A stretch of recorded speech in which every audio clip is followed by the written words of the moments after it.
from where we left off with the sound, and we will continue. We want to read our main text from here.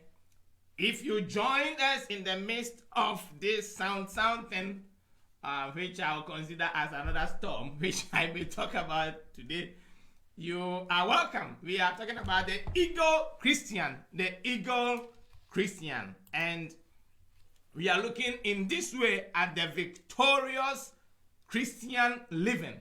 Okay, we read from Isaiah chapter 40, verse 28 to 31. Isaiah chapter 40, verse 28 to 31. I read from the New King James Version.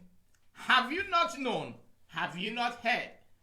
The everlasting God, the Lord, the creator of the ends of the earth, neither faints nor is weary. His understanding is unsearchable. He gives power to the weak, and to those who have no might, he increases strength. Even the youths shall faint and be weary, and a young man shall utterly fall. Verse 31. But those who wait on the Lord shall renew their strength.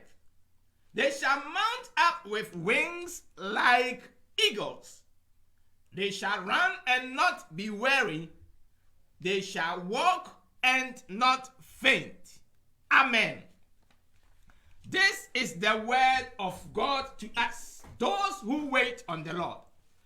And he's saying that they mount up. So it is this attitude of the eagle that we want to look into. Okay, I've been keeping an eye on it, and I think we should be good for now. Okay, so we will continue. This morning we want to step up from where we left off last 2 weeks. And we were talking about certain characteristics of the eagle. We have talked about the flight. Flight to mean that it soars in the air. And we talk about vision. It is able to focus and it will not be distracted. We've talked about that. Then we talk about the food, that it will eat something that is alive. It will eat dead things. Okay. Today we want to talk about another thing, and that is about storms. Storms. Storms are not something that I think many of us will want to hear of. But unfortunately, they are part of life. So it is for us to embrace it. Embrace doesn't mean you like it per se, but to accept it as being part of life so that you can live your life well with it. I'll come to explain so you understand. In talking about the eagle, it has a different way that it looks at storm. It looks at storm as something that is coming to help it instead of bring it down. I want you to listen carefully here. So if we are to put it in another sense, the eagle loves the storm. The eagle loves the storm. It trusts in its internal instincts. And by internal instincts, I mean it has got some kind of mechanism. I don't know if that is the right way to put it. Or let me say it this way. A satellite weather station inside of it. You know, these meteo people, they can come and say that the wind is blowing from here, it will settle here, there will be snow here. And those kind of things that sometimes it comes through, sometimes it seems like it may be coming through. All those things, fine. But the eagle has its own satellite station. So it is able to tell that there is a storm coming. I want you to listen carefully. I'm talking about a kind of bird that God has made and has placed all these things inside of it. So it is able to control its life based on how it feels from within. And in this regard, concerning a storm. Okay. So here certainly, is it 2006 or thereabout, when there was a tsunami somewhere. And then we understand that a lot of people died. But surprisingly, most of the animals, if not all, including elephants, were not overtaken by the tsunami. Why? Because scientists are saying that they have some inbuilt mechanism and they were able to detect and know that there was something of that nature coming. Well, if it is maybe coming from the sea and there is some sort of weird noise, heavy noise, well, they are alert on the ground. And they were able to sense and they run away. Some of them may be getting to an elevation, a mountain or somewhere, and they escaped. What about human beings? You see how miserable we are? We are doing all sorts of things. Airplane flying, ship on the sea, or all sorts of things. But there are certain things that easily overtake us. Not for the eagle. It is built for the storm, and it also has ways of detecting the storm. I was looking at this carefully, and I said, well, that means we also, as Christians, need to be prepared for life. In fact, some of us are not prepared for life. If I say it this way, it seems so blunt. But we seem to be surprised and overtaken by anything that comes our way. And I mean anything. You went to your job place, you know the economy now is not too good. So you went to your workplace and they said that, oh, your hours have been slashed. You were taking 40 hours now, maybe half of it, or 30, or maybe 20. And you seem to be so devastated by this news that it's like life has no meaning anymore. You see? What I'm trying to say here is that, I hope I will explain it better for you to understand. In the midst of a bad economy, you should have at the back of your mind that it is possible your job can be affected. You see, when you have it this way, I'm not saying that you want your job to be affected. Please get me right. What I'm saying is that you know that something of that nature can come. In fact, some people have had it before. We are Christians, we pray that God will help us out. Fine. But you also have at the back of your mind that this can happen. So that when it happens, it is not driving you to your grave, because you may even be having a backup plan. Many of us don't have any backup plan. We just live lives as if the world belongs to us. No. The eagle plans ahead. It is able to sense and then plans what to do with that storm. You want to take note of that. I was looking at storms. I am not a geography person, so I wouldn't attempt to do anything that will cause confusion. But just a little way of trying to let you get a bigger picture. When we say storm, there are different types of storm. In fact, when you go, you can go and read about storms. It's interesting reading about them. But there are different types of storm. I'm bringing this to relate to the fact of life. That sometimes when we talk about storm, it is so generalized that you don't know what we are talking about. You might think just because it's your situation, we are saying storm, storm. No. But there are storms in life, whether we like it or not. Remember, we're talking about certain qualities of the eagle, how it is able to live its life to excel. And now we are talking about it loving the storm. Naturally speaking, we wouldn't like storms. But this is a bird which has mastered the storm such that it loves the storm. In fact, it is said that in as much as the eagle will see the storm thinking that it is going to survive, it rather looks at the storm in a different way that it is going to overcome. So, when the eagle sees the storm, like all other birds who see the storm, they will run for cover, they will run for shelter. As to whether their shelter is safe enough or not, fine. They will escape. But for the eagle, this is where the difference is clear. For the eagle, it will rather look at the storm as something to overcome. So it wants to use the storm to move to the next higher level, not to coil or recoil or hide from the storm. I want you to get the difference here. One of them sees the storm and is running. Sometimes certain things hit you so hard in life that or you tell yourself that I am giving up, I am okay, I can't continue any longer. I'm here to announce to you that instead of you trying to see how you can live even the next day, you should rather look at it like the eagle, that this is an opportunity to excel. Some of you may be kicked from your job. You are so glued to your job that you think that is your lifeline.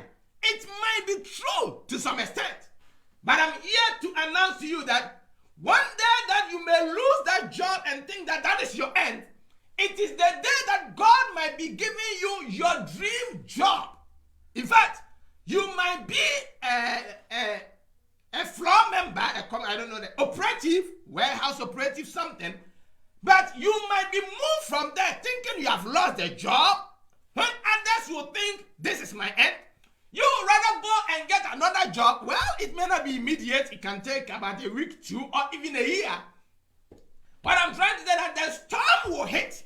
But you need to look into it for opportunity to overcome. And you may be lifted up to maybe a supervisor or a manager or something else. So you don't have to be afraid of the storm. I'm talking about practical things here. If it doesn't happen to you, you wouldn't know what we are talking about. If you ever got to the point where you don't even have food to eat, if it were you, an adult, you may think you don't care. What about if you have children in the house? It's a different story. But you want to look at that situation that it is not your end. That is the point I'm trying to emphasize here. So talking about storms, there are different types or different kinds of storm. And let me say this.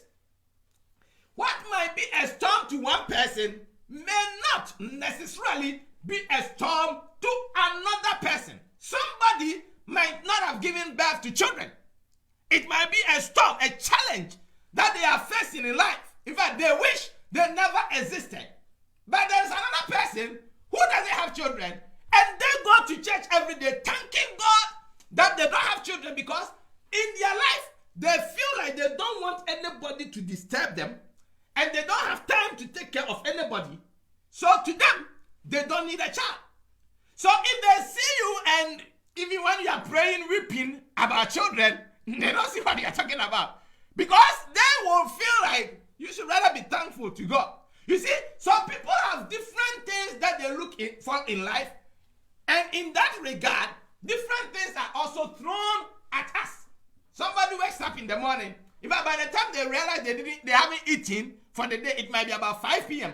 They haven't not even realized they haven't eaten. Some people do says 12 in the morning, a.m. I mean. And then their stomach could be doing chinching. I mean, if you don't give me food, I am dying. You see? So for these two people, if they don't have food in their house, you know that we are talking about different stories. One doesn't care.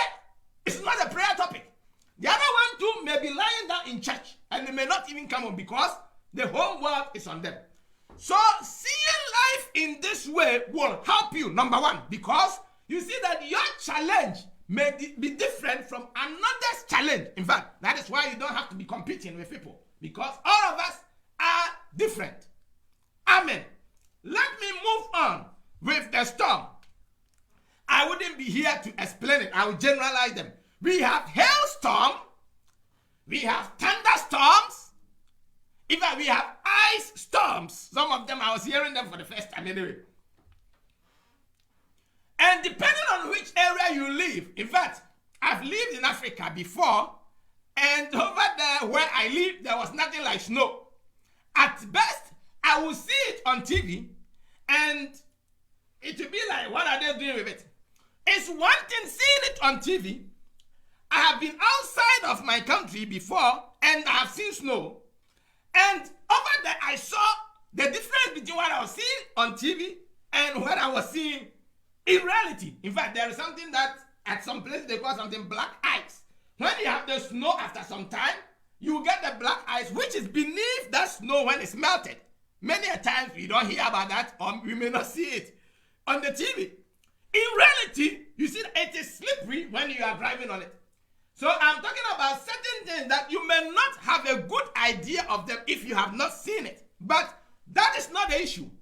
It is to tell you that there are different variations of this. So these storms I'm talking about, some of them you might have experienced them, others maybe not.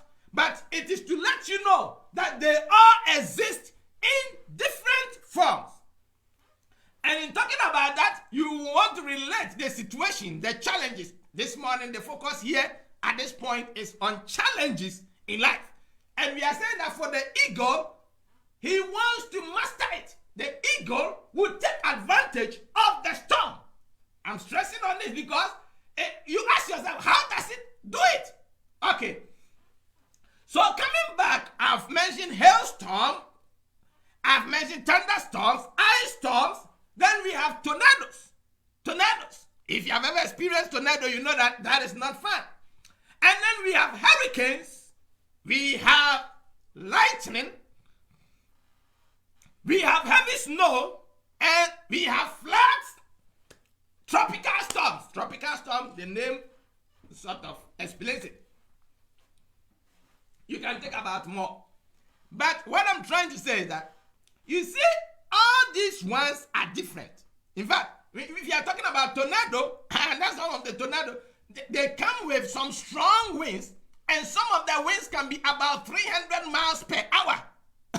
At best, the fastest car you ever sat in may be going at maybe 100 miles per hour, which means you are going to die. That is too much of a speed. What I'm trying to say is that sometimes maybe even 90, 85, usually 65, thereabout. So thinking about 300 miles per hour, and this storm is coming your way. Okay, so let me just box all of them together. The storms of life. Some of these storms are characterized by high winds. Some of them with the high winds come with flying debris, if I should put it this way. Certain things that come with the storm. You see, they are not actually the storm, but they were caught up with the storm. Let's say somebody's canopy. When these winds are coming, the wind will blow off the canopy. So you see, the wind is coming, but in this way, there is a canopy, or there is some metals or wood, other things that are flying objects. You can easily be hit by these things. It may not actually be the wind, but the objects being carried by the wind. And it's possible somebody's winds or storms can affect you directly or indirectly. I want you to begin to think why. When you're talking about storms, sometimes the storm may not be specific for you, but the debris that are coming from other sides can also affect you. Let me put it this way. You see this economy that is credit crunch and whatever crunch they talk about, economic collapse. You see, it happens in one country. You think, well, I am over here, I'm fine. Tomorrow it is there. The rippling effect, you will have it. Or look at this pandemic. It started from somewhere, now it's all over. So you can have all these things, not necessarily like it was supposed to be for you. But there are storms all around in life. Some of them have freezing temperatures. Some of them have heavy rains. And some of them too have freezing rain. All these, some of them have ice, snow. What I'm trying to say is that the storms come in different shades and different forms in life. For some of us, it may affect our marriages. Others, it may affect your children. Some people have a lot of money. They just want one single child to take care of. It is a storm they are not getting. Somebody has 7 children and even planning to have 2 more. With all these children, they scarcely get food to eat. These are storms. It's not an exchange. Bring your money and I bring my children. It doesn't work like that. It is where you are that you face. So some of us, it could be even a storm in your academic work. In fact, you can teach people very well. They pass and you will go and fail. The teacher is failing, the students are passing. So there are storms in you go to work. Your supervisors have never liked you. Supervisor A came, he didn't like you. B came, she didn't like you. And then C came, the same thing. So you wouldn't target like just one person not liking me. So it's like, what have I got to do with supervisors? And that is the storm you are trying to deal with. So storms can meet us in different, I've told you, some of them may be snow, some may be ice, some may be winds, strong winds, different kinds of storm. But we want to learn from the eagle that these are not things that are to put it down. Okay. Remember when we were talking about the eagle, I mentioned that it has heavy wings. Okay. So if the eagle will want to be flying by itself, its strength, it will get tired. So it has devised this mechanism whereby it is rather the storm that will carry it. So by detecting there is a storm coming when others are running away, it is able to get on top of the storm, and then it is now the storm that is moving it. It is the storm that is moving it. You see? You are worried about people who are gossiping about you. Well, they are saying negative things about you, but maybe you are also the one who has been praying to be popular. I don't know if this is a good example, but don't you know that by spreading the untrue stories about you, they are making you popular? So you can look at the other side, and of course, you need to put yourself together so that the things they are saying about you will not be proven to be right. If you're able to satisfy that condition, forget it. Their gossip will rather end up promoting you, because whatever they have said, people will cross-check the facts, and they will know that it is not true. And yet, they have now come to know you. I'm just trying to paint a picture here. So now, you see that sometimes it is a matter of looking into the challenge that comes our way. Okay. I can talk and talk about all this and I wouldn't finish, but it's just painting a picture for you to understand. Okay. I want to ask you a personal question. What are the challenges or the storms that you are facing in life? I've told you they come in different forms. My storm will not be the same like your storm. In fact, some of us, our storm is our in-laws. And unfortunately, some people are praying that their in-laws will die. Oh, they will live very long, for your information. So you better prepare to find a way of moving above that storm so that whatever your in-laws were doing at first will rather come to help you. Okay, this is to tell you that you don't have to give up in life. Never attempt to give up in life. Somebody said that when there is life, there is hope. When there is life, there is hope. As I go along, I want to point some few things here to you. Two things from scripture. There are two people in the Bible that I read their story and then it's interesting to me. You read about Judas. We can say that he also had a storm. Look at it. Privileged to be one of the disciples of Jesus. Whatever story you have about Judas, that is not what I'm talking about. You see, Judas is not popular enough to even have people being named after him. There are certain people who name their children in some fashion. They call them, if all of them start with P, P, P, P, K, K, K, K, that. And I have a friend who chose J. So he said, oh, my child is Jeremy. He's this and that. Then one time, and he had about 3, 4 of them. Then I said, be careful you don't call one Judas. So then he burst up in laughter. Why? People just don't want. Of course, Jesus starts with J, but Judas is also there. He got something about himself and his life said that nobody wants to associate with him. But I want to point something to you here. You see, you can get to the lowest pit. Fine. In fact, People will disown you and not even want to associate with you in any way. Fine, that is your state. But what you do with that situation is most important.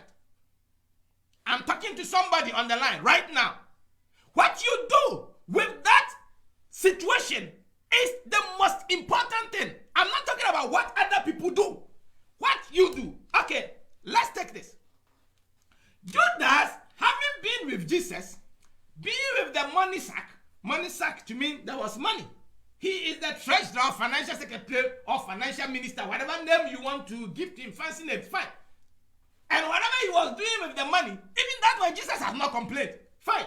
John lashed at him. We know that. It got to the point that Judas wanted bigger money. So he went and sold Jesus.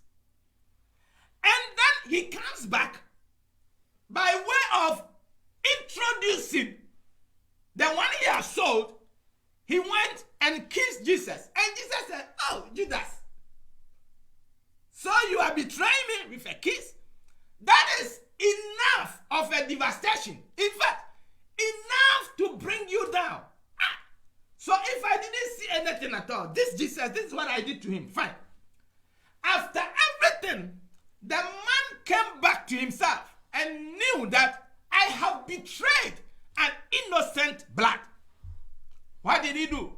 He went to the high priest and said, "Take your money." So you see, even the money he didn't take. He couldn't use it. Some of us are so greedy that I am here to announce to you that you will be greedy to the point that one day you will get all you want, but you may not be able to use it. Watch out. Okay, so now Judas sees he has done the wrong thing. Instead of him to report at the appropriate quarters, the man failed. That is what brought the downfall of Judas. He sent the money to them and they said, "We won't take it. You don't want the blood to be upon you. You want it to be on. No. We won't take the money back." And then he threw it away. He didn't use it. But the Bible said that he went and he hanged himself. That is one of the saddest stories I have ever heard. Having been with Jesus all this while, you remember that woman? They caught her in adultery. And this woman kept helpless, defenseless, because she knew that I was in it. And then Jesus wouldn't condemn her, started writing. And the people left her. And Jesus said that if they didn't accuse you, I'm talking about certain instances. Sometimes Jesus will tell somebody, "Go and sin no more." Judas, you have heard all these things. So are you not sure that if you were to appeal to Jesus again, he may consider? I told you, it is not about the storm, but what you do with the storm, that is most important.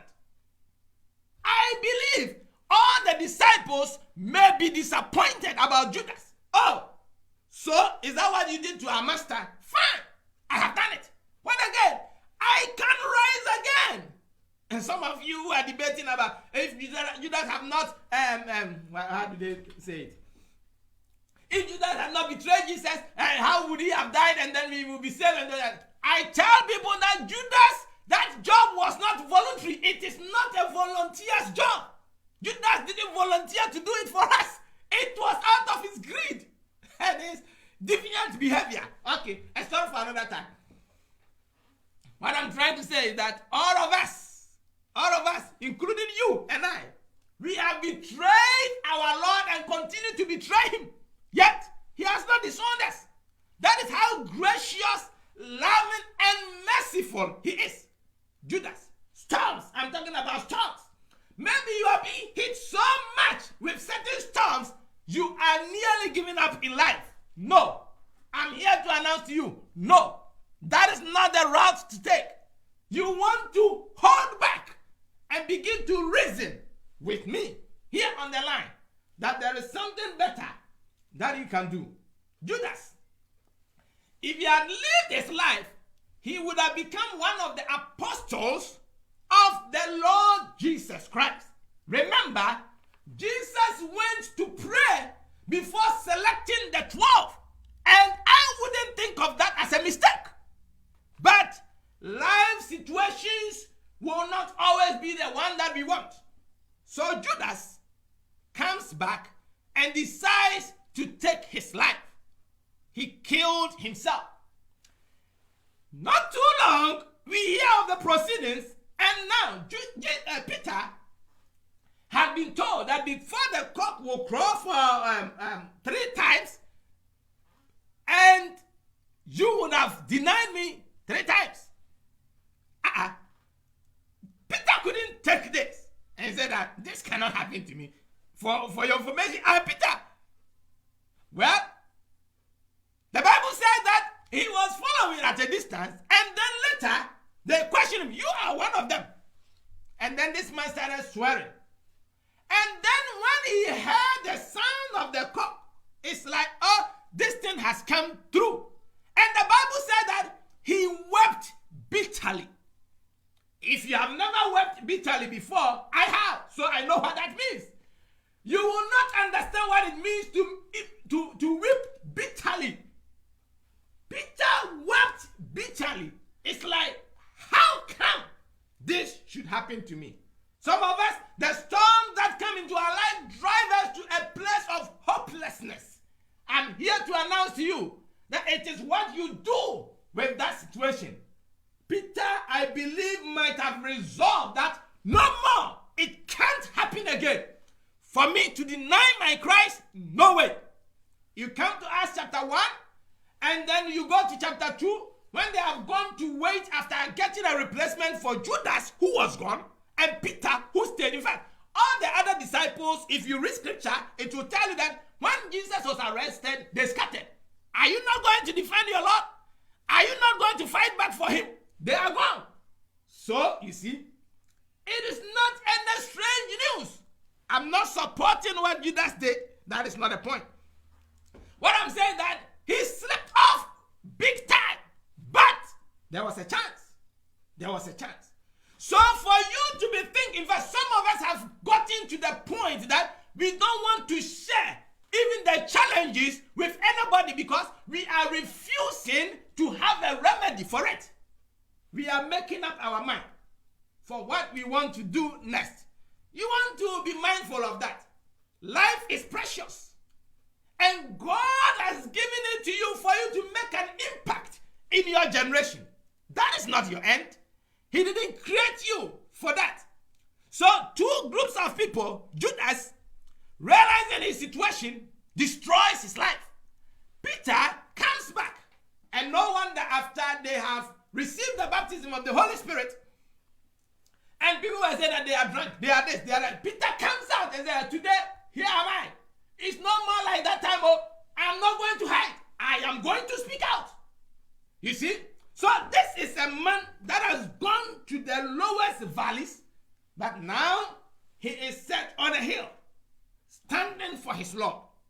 I don't know the situation you find yourself in. Maybe everybody looks at you from below, but there is hope for you.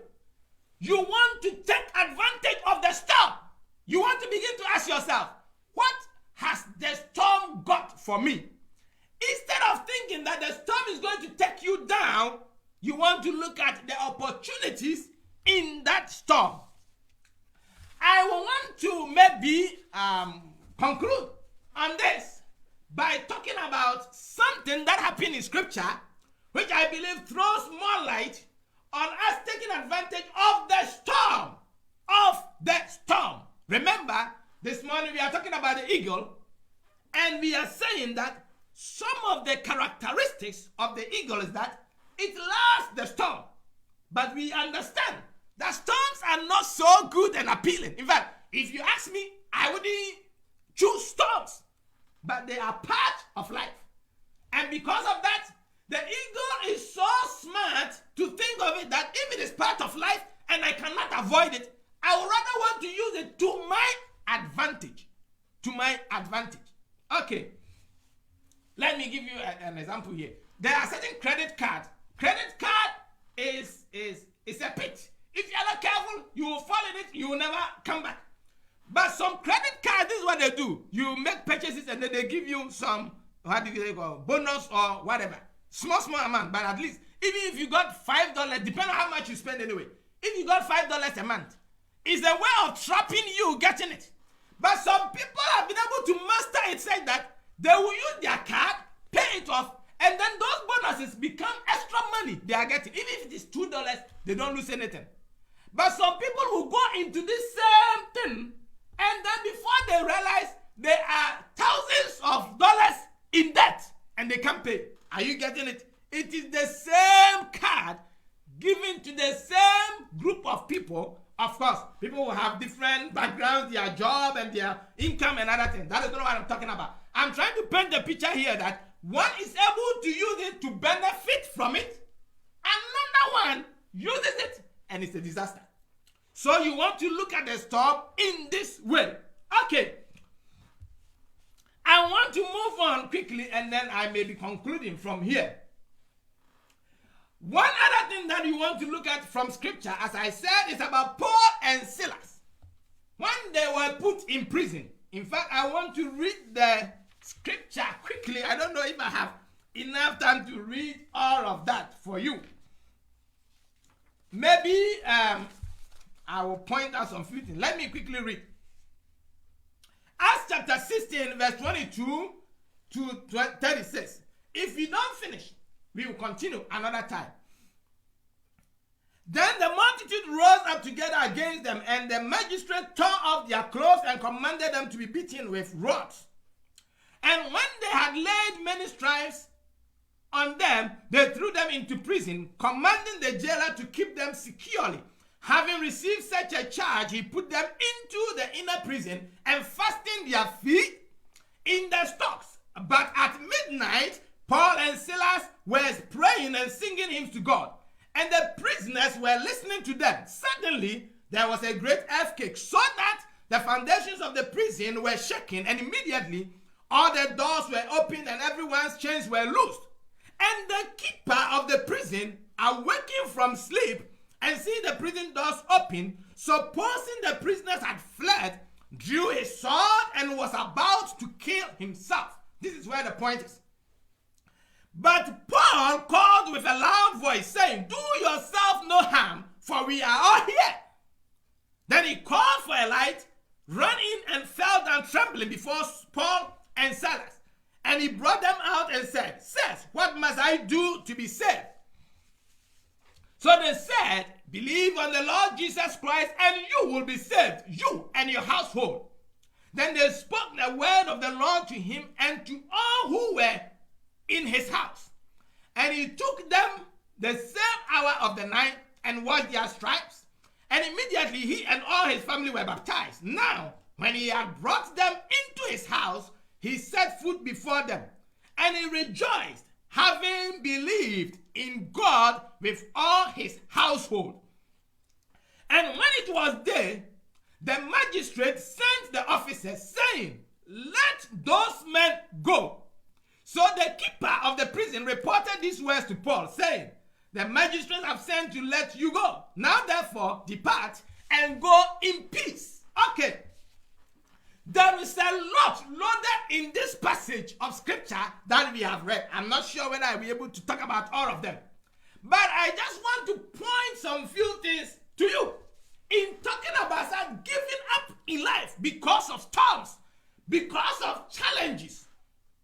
In fact, sometimes you may not be so worried about your situation, but other people around you can make you worried.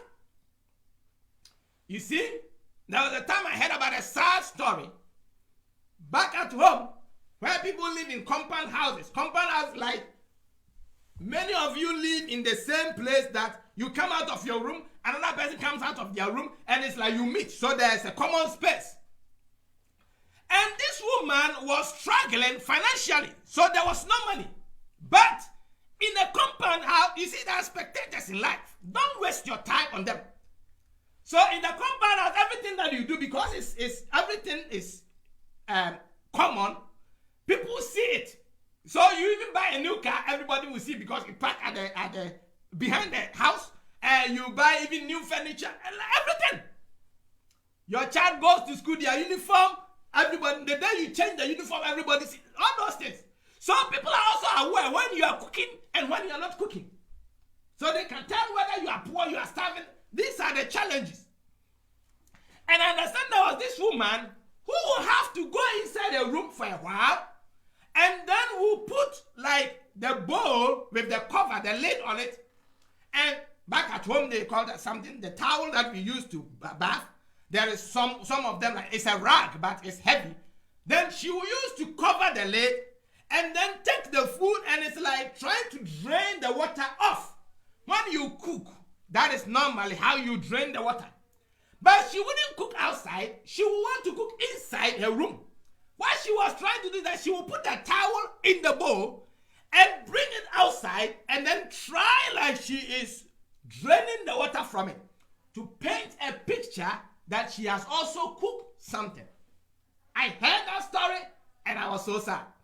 You see the extent to which certain people go through poverty and lack. I'm not here to talk about all those things, but just to point to you that, you see, lack to her, she's starving, she's okay, she's trying to put up with it.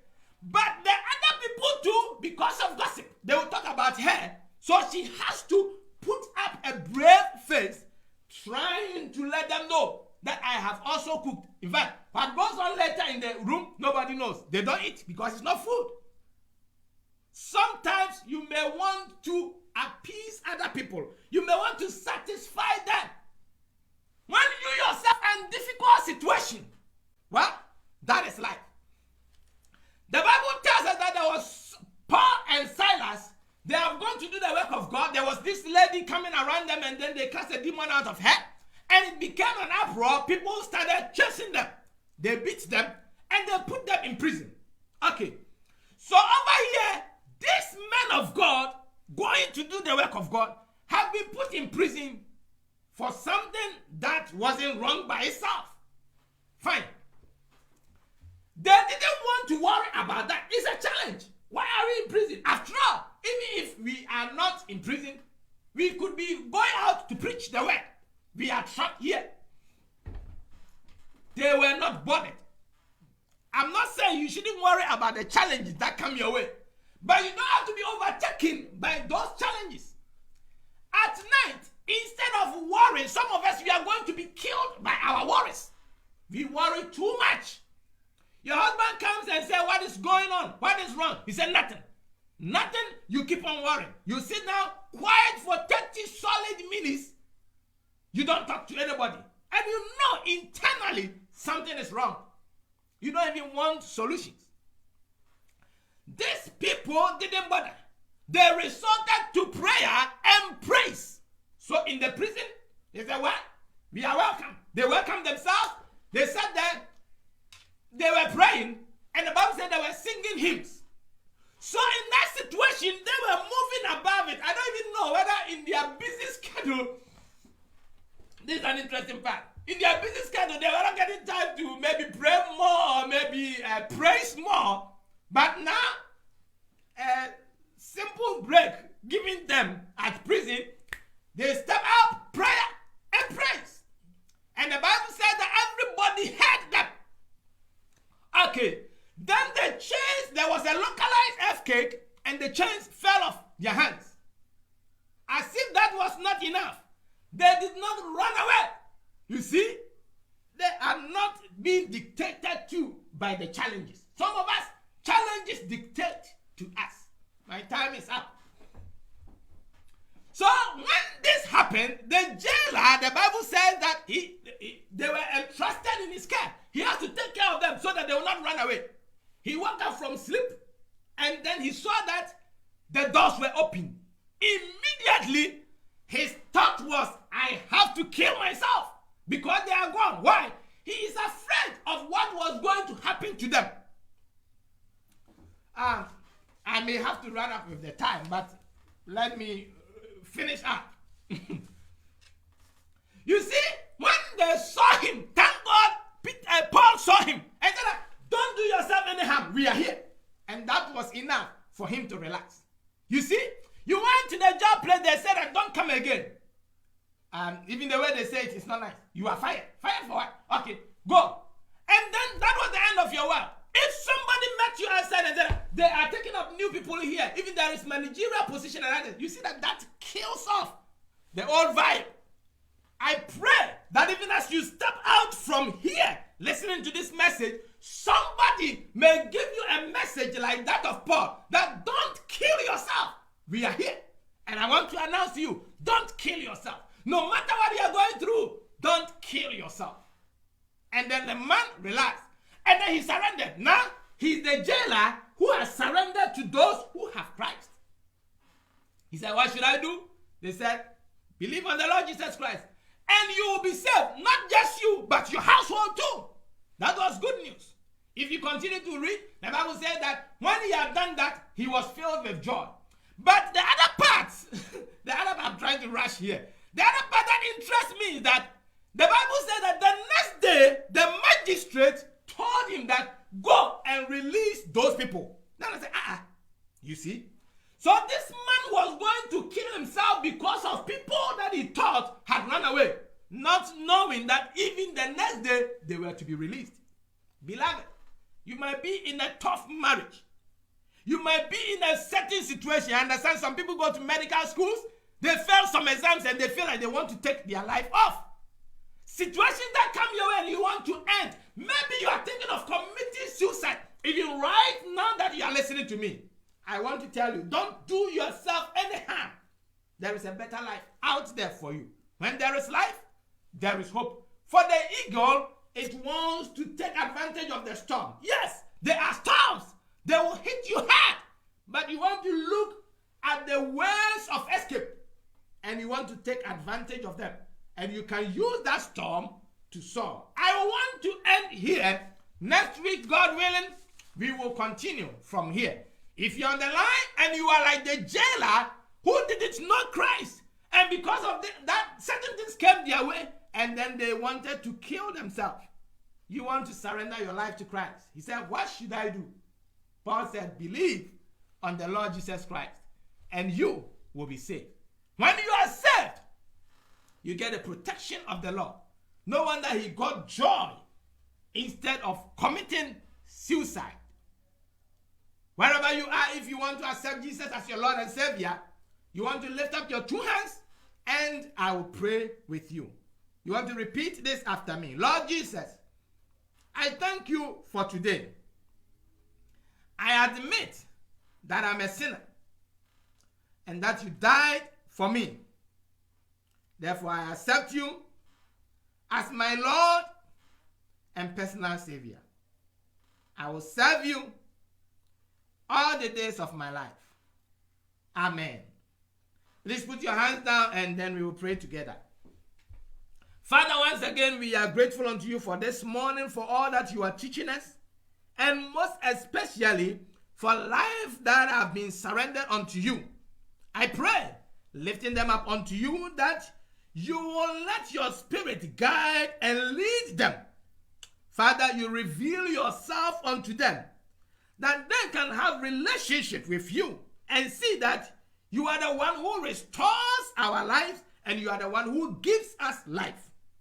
If any of them have been overwhelmed by situations of life, the storms of life, the challenges of life, even as I pray, I lift them up before you. And I pray that like the eagle, they will soar over the storms. And even the storm will come to push them to the next higher level that you have determined for them. I pray for all those who are hearing me on this line and hereafter, that Father, you will visit them at the point of their need. If there is any who are having suicidal thoughts, I cancel it with the blood of Jesus and I speak forth the word of God into their life right now that will bring them hope. That Father, they will put their trust in you, knowing that with you it shall be well. We want to thank you for this morning, and we want to thank you for what you are teaching us, even with the life of the eagle. We want to be like the eagle so that we can soar. We thank you and we bless you in the name of Jesus. Amen. Beloved, God richly bless you for making the time to be here today. I want to apologize for the beginning of the program, the sound was a hitch. Some people were saying they hear, others said they couldn't hear, and I got a message from those of you on Facebook too. So I apologize for that. We hope next week it shall be well. And we want to thank you once again. As we said, last week I wasn't here. This week we started at 9 to 10. Next week we will go back to our usual time, 8 a.m. to 9 a.m. Until we meet again, I want to encourage you to continue to sow. You want to share this message with your friends and loved ones, and I know it will be a blessing unto them. The Lord bless you, and the Lord keep you. May He cause His face to shine upon you and give you peace. Amen.